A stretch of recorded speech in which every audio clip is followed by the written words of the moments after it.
Hello তুই সত্যি সত্যি আসবি তো? আপু, তুই আমার একমাত্র বোন, তোর বিয়ে হচ্ছে আর আমি আসবো না, সেটা কি হয় নাকি? মা এসেছে, কথা বলবি? হ্যাঁ, দে দে দে, মাকে দে, মার সাথে কথা বলবো, দে। হ্যালো। মা, আমি কিন্তু বাড়িতে আসতেছি। তোর আর এই বাড়িতে আসার দরকার নেই রোহান। এর আগের বিয়েটাও তোর জন্য ভেঙে গেছে। এবারও যদি কোনো ঝামেলা হয় তাহলে কিন্তু তোর বাবা একদমই তোকে ক্ষমা করবে না।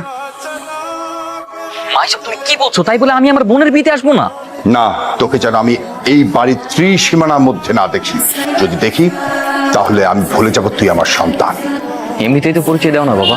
এই যে আমি এতদিন জেলে ছিলাম, কই কোনোদিনও তো দেখা করলে না, খোঁজ খবর পর্যন্ত নাও নাই।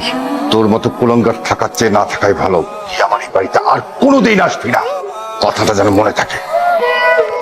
যাবো না মানে? আমি অবশ্যই যাবো। আপনারা চলে এসছেন? হ্যাঁ, আমরা চলে আইছি। আচ্ছা কাকু, ওই যে আমরা রান্না করবো কোন জায়গাতে একটু দেখা দিতেন। রান্না বান্না এই সাইডেই ব্যবস্থা করে নিতে হবে। মেহমান করলে কি ব্যবস্থা কমবে করবেন?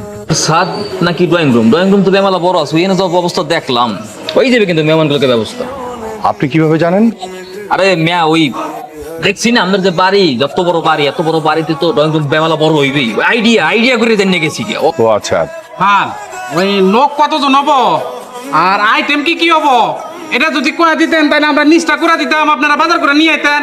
হ্যাঁ, বাজার করবে কি লিখে? বাজার আমরা করতে পারবো না? বাজার এখানে এইখানে, এই বটতলা বাজারে এমন কোনো কিছু নেই যে পাওয়া যায় না, আমরা বাজার করবো অনেক।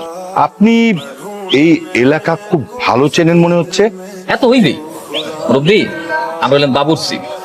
কাদের সুবাদে মনে করেন বিভিন্ন জায়গায় আমাকে ঘোরা লাগে, এই লেগে কোন জায়গায় কোন জিনিসটা ভালো পাওয়া যায় এইটাই টুকটাক আমরা ভালো জানি না।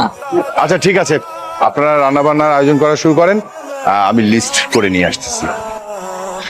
এই এই না, খারাপ আছে কিনলে চলো, রান্না বান্না কেমন লাগবে না?